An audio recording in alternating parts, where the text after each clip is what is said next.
नमस्कार class 10th CBSE board के सभी छात्रों को जय हिंद। तो बच्चों, आज हम आप लोगों के लिए सोशल साइंस का एक इम्पॉर्टेंट क्वेश्चन पेपर लाए हैं जो कि आपके एग्ज़ाम के पॉइंट ऑफ व्यू से काफ़ी ज़्यादा इम्पॉर्टेंट है। बच्चों, यहाँ पर आपको सभी के सभी इम्पॉर्टेंट ही क्वेश्चन देखने को मिलेंगे। बच्चों, इससे पहले मैंने 2 क्वेश्चन पेपर अपलोड कर दिए हैं जिनको आप लोग देख सकते हैं। बच्चों, अगर आपने इस क्वेश्चन पेपर को तैयार कर लिया तो बच्चों आप यकीन रूप से 70+ मार्क्स 100% ला पाएंगे, इसकी मैं गारंटी भी लेता हूँ। अगर आप लोगों ने इस क्वेश्चन पेपर को अच्छे प्रकार से तैयार कर लिया, यहाँ पर आपको सभी के सभी इम्पॉर्टेंट ही क्वेश्चन देखने को मिलेंगे। ठीक है, तो आप सभी लोग इस क्वेश्चन पेपर का अच्छे प्रकार से रिवीजन करेंगे ताकि यहाँ पर आप लोग अपने बोर्ड एग्जाम में अच्छा स्कोर कर पाएँ। तो बच्चों, यहाँ पर आपसे एक रिक्वेस्ट था, अगर आप लोग हमारे वीडियो पर नए हैं तो वीडियो को लाइक सब्सक्राइब शेयर करना ना भूलें। ठीक है, आप लोग वीडियो देखते तो हैं पर आप सब्सक्राइब नहीं कर रहे हैं। ठीक है, तो बच्चों यहाँ पर सबसे पहले आपका जो सेक्शन ए है, यहाँ पर आपसे एमसीक्यू पूछे जाएंगे। यहाँ पर बच्चों मैं आपसे एक बात कहना चाहूँगा कि कई बार बच्चे ऐसा करते हैं कि जल्दबाजी में एमसीक्यू को सॉल्व करते हैं, तो कई बार उनको क्वेश्चन आता हुआ भी उनका गलत हो जाता है। क्या क्या आपके साथ ऐसा कभी हुआ है? आप मुझे बताएंगे। ठीक है, अगर आपके साथ ऐसा कभी हुआ है तो आप ये गलती फिर से अपने बोर्ड एग्जाम में नहीं करेंगे। ठीक है, क्या फ़ायदा आपका 1 नंबर का नुकसान हो जाए। ठीक है, मैं नहीं चाहता हूँ कि आपका कुछ गलत हो, तो आपको ये गलतियाँ नहीं करनी है। आपको पेशेंस के साथ क्वेश्चन को सॉल्व करना है और यहाँ पर अच्छे तरीके से पेपर को सॉल्व करना है। एंड आपका जो पेपर है थोड़ा सा लेंथी आता है, तो आपको पहले से आपको अपनी जो स्पीड है मीडियम लेवल पर रखकर चलनी है। ठीक है, ये बातें ध्यान रखना है आपको। ठीक है, तो बच्चों यहाँ पर सबसे पहले आपका जो सेक्शन ए है, यहाँ पर कह रहा है the reason why Mahatma Gandhi attend to second round table conference December 1931। बच्चों यहाँ पर कह रहा है कि जो हमारे गांधी जी थे, जो आपका इरविन जो आपका पैक्ट हुआ था, उसमें जो आपका सेकेंड राउंड चल रहा था, उसमें महात्मा गांधी जी क्यों उसको अटेंड किया था, उनका कारण क्या रहा था, वो आपको यहाँ पर बताना है। बाय द वे बच्चों, यहाँ पर क्यों गए थे वो बच्चों गए थे the signing of the Gandhi Irwin pact in March 1931। इसी कारण वो वहाँ पर गए थे, वहाँ पर क्योंकि उनके महात्मा गांधी के साइन होने थे। ठीक है, तो यहाँ पर आपका ऑप्शन नंबर बी वाला करेक्ट आंसर हो जाएगा। By the way, Mahatma Gandhi once again decided to call off the movement and entered into the pact with Irvin on 5th March 1931. By this Gandhi-Irvin pact, Gandhi ji consented to participate in a second round table conference। ठीक है, तो यहाँ पर आपका option number B वाला correct answer हो जाएगा। ठीक है, इसके बाद यहाँ पर आपका क्वेश्चन नंबर 2 कह रहा है कि इन द ईयर 2006, ठीक है, 2006 में फ्लूड्स का अकर्ड इन द स्टेट, मतलब कि 2006 में किस स्टेट में आपकी फ्लूड आई थी, वो यहाँ पर आपकी जो घटना इवेंट है वो यहाँ पर अकर्ड हुई थी। बच्चों, वो कौन से स्टेट थे? बच्चों, आपका जो गुजरात है एंड आपका जो महाराष्ट्र है, उसमें यहाँ पर बहुत ही तेज़ से फ्लड्स हुई थी। तो आपको बात ध्यान रखनी, ऑप्शन नंबर बी वाला आपका करेक्ट आंसर हो जाएगा। ठीक है, इसके बाद यहाँ पर आप क्वेश्चन नंबर देखेंगे, क्वेश्चन नंबर यहाँ पर 3 है। तो क्वेश्चन नंबर 3 यहाँ पर आप देखेंगे some data regarding India and its neighbour for 2019, मतलब कि यहाँ पर आपके इंडिया के जितने भी नाइगबोर कंट्री हैं उसी के रिगार्डिंग यहाँ पर आपको एक डाटा दिया गया है। इनकी आपकी जीडीपी एंड आपकी जो जीएनआई होती है, पीपीपी एंड आपकी जो बर्थ होती है वो भी दिया गया। एनएसडीआई रैंक वर्ल्ड बैंक को जो आपको रैंक होती है वो भी दी गई है। मतलब कि आपको, मतलब कि जो आपके इंडिया के जो नाइगबोर कंट्री हैं उन्हीं के बेसिस पर आपको कुछ यहाँ पर रैंकिंग दी गई है। तो आपसे जो क्वेश्चन पूछा जाएगा वो यहाँ पर नीचे देखते हैं क्या क्वेश्चन पूछा जाएगा। ठीक है, तो यहाँ पर आपसे क्वेश्चन पूछा गया as per the data given below, आपको जो डाटा दिया गया, which country SDI close to India also has better than also has better life expectancy, मतलब कि जो लाइफ एक्सपेक्टेंसी उसकी अधिक है और इंडिया के एसडीआई जो रैंक है उसके क्लोज में है, तो वो आपको यहाँ पर बताना। तो बच्चों यहाँ पर हम लोग देखते हैं, तो आपका ये इंडिया रहा, यहाँ पर आपका ये इंडिया रहा, इसकी एचडीआई रैंक कितनी 130 है, इसकी एचडीआई रैंक 130 मतलब इसी के क्लोज में है। और आपकी यहाँ पर इसकी जो यहाँ पर एक्सपेंसिव रेट है, मतलब कि जो यहाँ पर लाइफ एक्सपेंसिव, मतलब कि कोई आदमी कितना अपने बर्थ पर लाइफ एक्सपेंसिव करता है, तो देखो बच्चों इससे ये इंडिया से बेटर भी है। देखो इंडिया से बेटर है और इसके ये क्लोज भी है, तो यहाँ पर आपका बांग्लादेश हो जाएगा। क्या हो जाएगा? बांग्लादेश हो जाएगा। तो यहाँ पर आपका ऑप्शन नंबर डी वाला करेक्ट आंसर हो जाएगा। इसके बाद यहाँ पर क्वेश्चन नंबर 4 कह रहा है कि विच ऑफ द फॉलोइंग ऑप्शन, आपको ऑप्शन बताने कौन से ऑप्शन करेक्ट होंगे। Possible reality of the possible reality of the production of the sugar cane T rubber in India, मतलब कि जो हमारी पॉसिबिलिटी है प्रोडक्शन ऑफ रबर शुगर, जो आपकी टी है रबर है, वो कहाँ पर हो सकती है, वो यहाँ पर आपको बताना उसकी पॉसिबिलिटी क्या है। तो जो आपको पता होना चाहिए कि जो आपका यहाँ पर they are grown in large area cover large tracts of the land, तो आपका ये चीज़ होनी चाहिए अगर आप यहाँ पर शुगर कैन एंड टी को रबर को यहाँ पर प्रोडक्शन को इंक्रीज करना चाहते हैं तो। एंड आपका यहाँ पर their production generally has a interface of agriculture and industry, तो आपका ऑप्शन नंबर सेकंड वाला भी करेक्ट होगा। एंड यहाँ पर आपका ऑप्शन नंबर थर्ड वाला भी करेक्ट होगा। इसके रिगार्डिंग यहाँ पर आपका ऑप्शन नंबर ए वाला करेक्ट आंसर हो जाएगा, ठीक है। इसके बाद क्वेश्चन नंबर 5 कह रहा है is a system of government which power divided, मतलब देखो सेम वही क्वेश्चन मैं करवा चुका हूँ। जैसे कि आपका ये पावर है, ठीक है, तो आपका जो पावर होता है ये हमारा यहाँ पर मतलब कि यहाँ पर सेंट्रल में, जैसे कि सेंट्रल में है, ये आपका स्टेट में, मतलब कि जो हमारे देश का जो पावर है वो डिवाइड इनटू 2 पार्ट्स में हो जाता है अकॉर्डिंग टू हमारे कॉन्स्टिट्यूशन। जो आपका भारत का जो संविधान है उसके अकॉर्डिंग टू जो हमारे देश का पावर है उसको यहाँ पर सेंट्रलाइज नहीं किया गया, उसको डिसेंट्रलाइज किया गया है, ताकि यहाँ पर हम लोग जो अपनी पावर्स का गलत इस्तेमाल ना कर सकें, कोई भी गवर्नमेंट है किसी भी पावर का गलत यूजेज ना कर पाए। इसीलिए हमारे संविधान में उनके पावर्स को कंट्रीब्यूट कर दिया है, ताकि उनके अलग अलग इनके पास पावर रहेंगे, तो इनकी अलग अलग इनके पास पावर रहेंगे तो अलग इनके यूजेस भी होंगे, ठीक है, ये एक दूसरे पर बाउंड बन सकेंगे। तो आपका पता ये किस सिस्टम में होता है, तो कैसा होता है बच्चों, फेडरलिज्म में ऐसा होता है। कहाँ पर होता है, ये फेडरलिज्म होता है। तो यहाँ पर आपका ऑप्शन नंबर ए वाला करेक्ट आंसर हो जाएगा, ऑप्शन नंबर ए वाला। इसके बाद क्वेश्चन नंबर 6 करें रीड द फॉलोइंग स्टेटमेंट, आपको स्टेटमेंट रीड करने हैं। Power sharing arrangement in Belgium, ठीक है, जो आपका बेल्जियम में पावर शेयरिंग हुआ था उसी के रिगार्डिंग आपको यहाँ पर choose the correct option choose करना है, ठीक है। तो यहाँ पर आप लोग देखेंगे कि आपका जो यहाँ पर करेक्ट आंसर होगा वो आपका यहाँ पर आपका फर्स्ट होगा एंड आपका सेकंड होगा एंड आपका यहाँ पर फोर्थ एंड थर्ड, सही आपका यहाँ पर थर्ड वाला होगा, ठीक है। तो यहाँ पर आपका ऑप्शन नंबर ए वाला करेक्ट आंसर हो जाएगा, ऑप्शन नंबर ए वाला आपका करेक्ट आंसर हो जाएगा। इसके बाद यहाँ पर क्वेश्चन नंबर 7 देखेंगे। तो क्वेश्चन नंबर 7 आपको स्टेटमेंट आपको रीजन दिया गया, यहाँ पर कह रहा है कि dictatorship is better than government. यहाँ पर क्या जो हमारी डिक्टेटरशिप होती है वो यहाँ पर जैसे गवर्नमेंट, जैसे कि अभी जो हमारे इंडिया में जो गवर्नमेंट चल रही है वो डिक्टेटरशिप नहीं है, ठीक है, वो हमारी डेमोक्रेटिक है। कैसी है, डेमोक्रेटिक।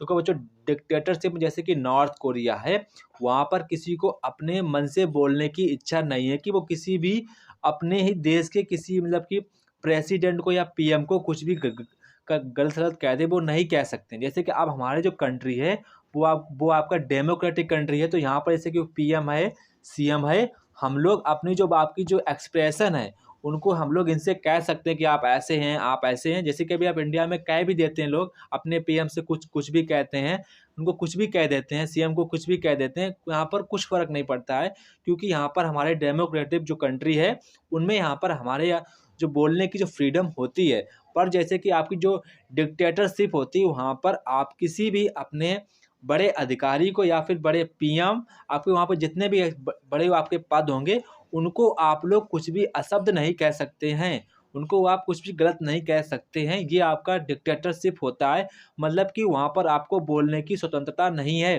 फ्रीडम ऑफ स्पीकिंग आपकी वहाँ पर नहीं है। तो इसके रिगार्डिंग यहाँ पर बोल रहा है कि जो आपकी डिक्टेटरशिप है वो गवर्नमेंट की तुलना में मतलब कि डेमोक्रेटिक की मतलब की तुलना में ये आपकी अच्छी है, तो ये गलत बोल रहा है। तो यहाँ पर आपका ऑप्शन नंबर ए वाला जो आपका इनकरेक्ट हो जाएगा, ऐसा हो जाएगा, इनकरेक्ट हो जाएगा। इसके बाद यहाँ पर आपका रीजन भी दे रहा है कि जो आपकी डेमोक्रेसी होती है is a legitimate accountable responsive and promotes equality among citizen enhance dignity of the individual. मतलब आपसे कहना चाह रहा है कि जो आपकी डेमोक्रेटिक की जितनी भी क्वालिटी वो यहाँ पर आपसे बता रहा है, सिर्फ यही कहने का इसका मतलब है। तो यहाँ पर आप देखें आपका जो ऑप्शन नंबर सी वाला है, सॉरी यहाँ पर आप देखेंगे जो आपका ऑप्शन नंबर यहाँ पर आपका स्टेटमेंट बेस्ड क्वेश्चन था, कैसा था ये, स्टेटमेंट बेस्ड क्वेश्चन था, ठीक है। तो यहाँ पर आपका ऑप्शन नंबर डी वाला करेक्ट आंसर हो जाएगा। आपका जो स्टेटमेंट तो फॉल्स था एंड रीजन आपका ट्रू था, तो आपका ऑप्शन नंबर डी वाला करेक्ट आंसर हो जाएगा। इसके बाद क्वेश्चन नंबर 8 आपको यहाँ पर रीड करना है, काफ़ी ज़्यादा बड़ा स्टेटमेंट है तो मैं इसको तो रीड नहीं करूँगा क्योंकि वीडियो लेंथी हो जाएगी, तो आप इसको खुद से रीड करेंगे तो आपकी यहाँ पर कंसिस्टेंसी भी बढ़ेगी। तो यहाँ पर आपसे कह रहा है कि विच सिचुएशन इन मेंशन, मतलब कि जो आपकी जो पैराग्राफ है इसमें किस स्थिति को यहाँ पर किस आपको जो आपकी सिचुएशन है उसको यहाँ पर मेंशन किया गया है। तो बच्चों वो बात यहाँ पर कही गई डबल कोइंसिडेंस ऑफ वांट्स, मतलब लोगों की जो इच्छाएं हैं लगातार दुगनी होती जा रही हैं। जैसे कि अगर आपके पास आज एक गाड़ी है, जैसे आपके पास आप छोटे होंगे तो आपके पास साइकिल होगी, ठीक है। जैसे कि आप अगर छोटे होंगे तो आपके पास साइकिल होगी, अब आप बड़े हो गए तो आपको लगता है कि भाई मेरे पास बनेली होनी चाहिए, कौसाकी निंजा जैसे कुछ भी होनी चाहिए। आपके पास बड़ी ख्वाहिशें बढ़ जाती हैं, सभी की जो विशेष होती हैं वांट्स होती हैं वो बढ़ जाती हैं। अब आपके पास ये गाड़ी आ गई, बनेली आ गई, कौसाकी निंजा 900 आ गई, फिर आप कहेंगे भाई यार मेरे पास रॉयल्स रॉयल होनी चाहिए। मतलब कि आपकी जो वांट्स है लगातार बढ़ती जाती हैं। तो यही यहाँ पर इसी पैराग्राफ से यहाँ पर कहने को बोल रहा है। तो यहाँ पर आपका ऑप्शन नंबर बी वाला करेक्ट आंसर हो जाएगा। इसके बाद यहाँ पर क्वेश्चन नंबर 9 देखेंगे। तो क्वेश्चन नंबर 9 कह रहा है in which year new laws were made Russia giving more powers to president, मतलब कि यहाँ पर कह रहा है कौन सा ऐसा ईयर था जो रसिया ने अपने प्रेसिडेंट को मोर पावर्स दे दिए। तो वो किस ईयर में दिए गए थे वो यहाँ पर आपको बताना है। तो बच्चों कब दिए गए थे, 2005 में दे दिए गए थे। इसके बाद यहाँ पर आपको जो क्वेश्चन नंबर 10 है, यहाँ पर आपको एक इमेज शो की गई है। तो आपको इमेज में बताना है कि बाय द वे आपकी इमेज आपसे क्या कहना चाह रही है, ठीक है। तो बच्चों कहना चाह रही है आप लोगों से, आप शायद ना समझ पाए, ये आपसे कहना चाह रही है the dream of world wide democratic and social republics, ठीक है। तो जैसे कि यहाँ पर आपका ये बोल सकते हैं ये आपका पावर है, पावर इसको शेयर कर दें लोगों के पास, ये यहाँ पर इमेज से शो हो रहा है। तो यहाँ पर आपका ऑप्शन नंबर बी वाला करेक्ट आंसर हो जाएगा, ठीक है। इसके बाद यहाँ पर कह रहा है evaluate the reason of putting barrier to foreign trade, यहाँ पर कह रहा है कि जो हमारे फॉरेन ट्रेड का जो बैरियर होता है वो आपको आइडेंटिफाइंग करना है अमंग दीज ऑप्शन से, ठीक है। तो यहाँ पर आप लोगों को ऑप्शन सेलेक्ट करने हैं। तो यहाँ पर आपका केवल ऑप्शन नंबर यहाँ पर देखेंगे कि आपका केवल ऑप्शन नंबर 4 वाला ही करेक्ट है। तो इसके रिगार्डिंग यहाँ पर आपका ऑप्शन नंबर डी वाला करेक्ट आंसर हो जाएगा, ठीक है। इसके बाद यहाँ पर आपका क्वेश्चन नंबर 12 आता है। तो क्वेश्चन नंबर 12 यहाँ पर कह रहा है कि studies on political and social inequalities in democratic so that, यहाँ पर कह रहा है कि आपको जो स्टडीज की हुई है पॉलिटिकल एंड सोशल पर इनइक्वालिटीज, ठीक है, इन डेमोक्रेटिक मतलब कि डेमोक्रेसी में इस पर ये हुआ है, मतलब कि स्टडी किया गया। तो ये क्या आपको शो करता है, मतलब इससे हमको क्या चीज़ें आपको देखने को मिलती हैं। तो इससे क्या शो मिलता है, इससे हमको मिलती इनइक्वालिटीज मिलती है एंड एग्जिस्टिंग डेमोक्रेटिक। तो यहाँ पर आपका ऑप्शन नंबर सी वाला करेक्ट आंसर हो जाएगा। इसके बाद यहाँ पर आपको सिक्वेंस में लगाना, मतलब कि पहले कौन सी घटना हुई फिर कौन सी घटना हुई, तो वो यहाँ पर आपको बताना है। तो यहाँ पर देखेंगे सबसे पहले हम लोग यहाँ पर देखेंगे कि यहाँ पर आप लोगों को पता है, आपको यहाँ पर डिस्ट्रेस यूपी पीसेंट ऑर्गेनाइज बाबा रामचंद्रा। तो जो बाबा रामचंद्रा थे उन्होंने बच्चों 1919 में उन्होंने यूपी के जो किसान थे उनको ऑर्गेनाइज किया था। सबसे पहले तो हमारी ये इवेंट हुई थी, ठीक है। तो आपका मैं 4th लिख लेता हूँ।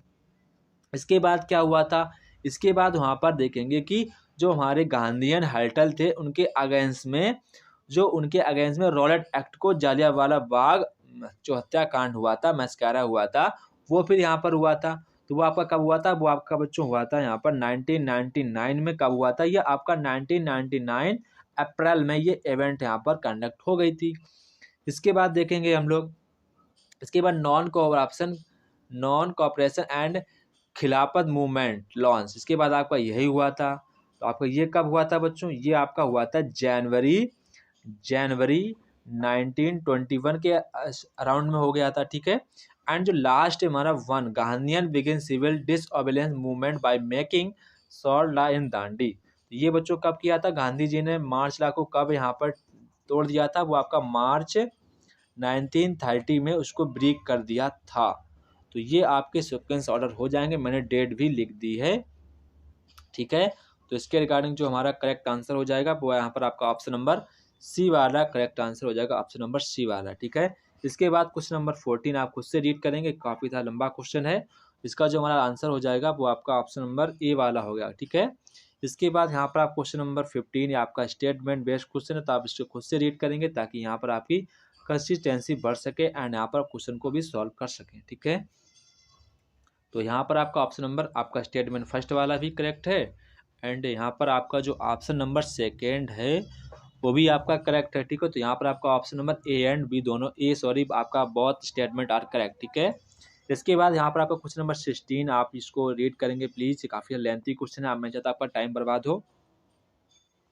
ठीक है, तो यहाँ पर आप लोग नीचे आएंगे तो आपका इसका जो आंसर होगा, यहाँ पर आपसे पूछ रहा है कि which of the following clue provided judge the most useful identify laterite soil। तो यहाँ पर कह रहा है कि लेटेराइट सॉइल के यूसेज के बेस पर आपका कौन सा ऑप्शन है जो सबसे ज़्यादा बताएगा कि हाँ यही लेटेराइट हमारी सॉइल हो सकती है, मतलब कि इसको पहचानने में कौन सा हमारा स्टेटमेंट सबसे ज़्यादा बेनिफिशियल होगा।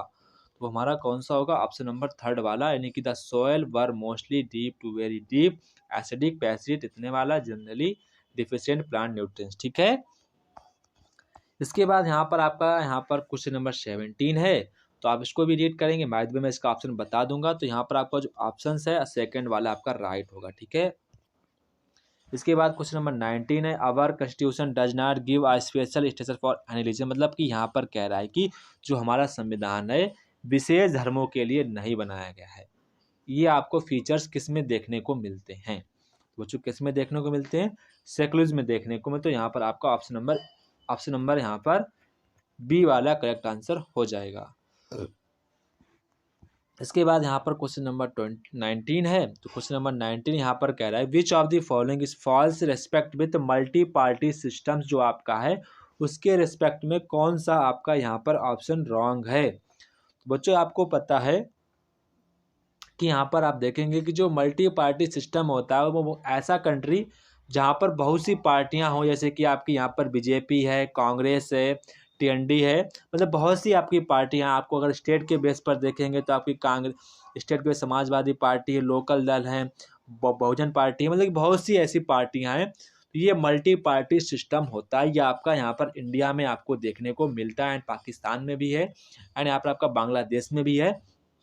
तो यहाँ पर आपसे वो कह रहा है कि United state of America has a multi party system, ये रॉन्ग है। यहाँ पर जो आपका अमेरिका है वहाँ पर केवल एक ही पार्टी है, वो आपको कमेंट बॉक्स में कमेंट का नाम करके बताना है कि अमेरिका में कौन सी एक पार्टी, वो आपको नाम बताना है। ठीक है, ठीक है, इसके बाद यहाँ पर आपको मतलब कि अमेरिका में दो पार्टियाँ रहेंगी, जैसे एक आपकी दो आपकी मतलब कि एक थे डोनाल्ड ट्रम्प एंड एक और थे हमारे, तो दो पार्टियों से लोग बिलोंग करते हैं, मतलब कि वहाँ पर बेसिकली दो ही पार्टियां देखने को मिलती हैं। ठीक है, इसके बाद क्वेश्चन नंबर 20 आप लोग रीड करेंगे, तो क्वेश्चन नंबर 20 का जो हमारा राइट आंसर होगा वो यहाँ पर आपका ऑप्शन नंबर सी वाला करेक्ट आंसर हो जाएगा। इसके बाद यहाँ पर आप क्वेश्चन नंबर 21 पे आएंगे, ये आपका सेक्शन बी है।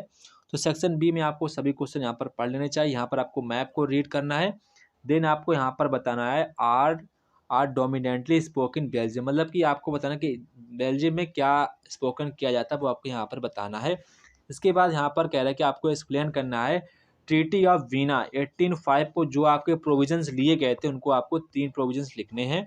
एंड और मैं यहाँ पर आपसे कह रहा है कि what changes were brought due to Napoleon reform with code.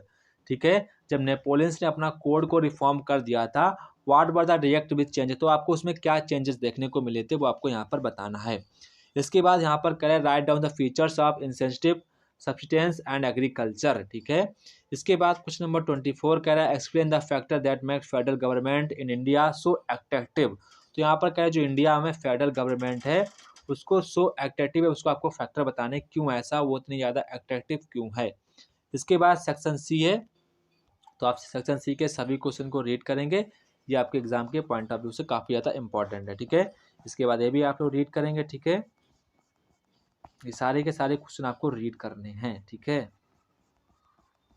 ये सभी के सभी इंपॉर्टेंट क्वेश्चन है आपके एग्जाम के पॉइंट ऑफ व्यू से, आप सभी लोग इसका स्क्रीनशॉट ले लेंगे। ठीक है, इसके बाद यहाँ पर हमारे सेक्शन ई आता है, तो सेक्शन बी में बच्चों आपको पैराग्राफ दिया जाएगा, देन आपसे क्वेश्चन पूछे जाएंगे।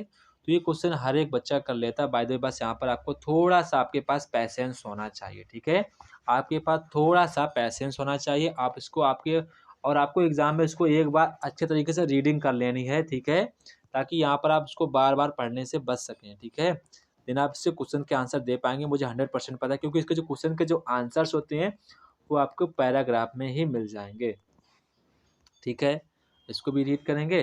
देन आप इसको तो थोड़ा सा ज़्यादा लंबा हो गया पैराग्राफ। इसके बाद यहाँ पर आपकी मैपिंग क्वेश्चन आते हैं, तो हम लोग मैपिंग के क्वेश्चन को सॉल्व करते हैं। तो यहाँ पर जब आपके मैपिंग के क्वेश्चन आए हैं तो इसको भी हम लोग सॉल्व कर ही लेते हैं। ठीक है, तो यहाँ पर आपसे पहला क्वेश्चन पूछा गया है कि द प्लेस, वह स्थान कहाँ है, the place Indian national Congress, जो आपका भारतीय राष्ट्रीय कांग्रेस का जो अधिवेशन हुआ था 1927 में, वो किस जगह हुआ था। वो जो किस जगह हुआ था, मद्रास। कहाँ पर हुआ था, मद्रास में हुआ था। मद्रास हमारा चेन्नई में पड़ता है। इसके बाद यहाँ पर आपसे कह रहा है कि the place associated with the movement of Indigo planters. तो यहाँ पर कह रहा है कि वो हमारा प्लेस कौन सा है जहाँ पर एसोसिएट हुआ था मूवमेंट ऑफ इंडिगो प्लांटर्स। तो बच्चों कौन था, चंपारण, जो हमारा कहाँ पड़ता है, चंपारण, जो कि हमारा पड़ता है बच्चों बिहार में। कहाँ पड़ता है, बिहार में पड़ता है। इसके बाद यहाँ पर आप लोग देखेंगे कि यहाँ पर आप लोगों को मैप पर बता देता हूँ। तो ये आपका मैप रहा, इस पर मैं मैप पर ही बताऊंगा आप लोगों को ताकि आपको ज़्यादा समझ में आए। ठीक है, तो यहाँ पर आपको ए वाला था, तो ए वाला है आपका। यहाँ पर आपको देखेंगे तो यहाँ पर आपका मद्रास पड़ेगा। क्या पड़ेगा, ये आपका यहाँ पर मद्रास है।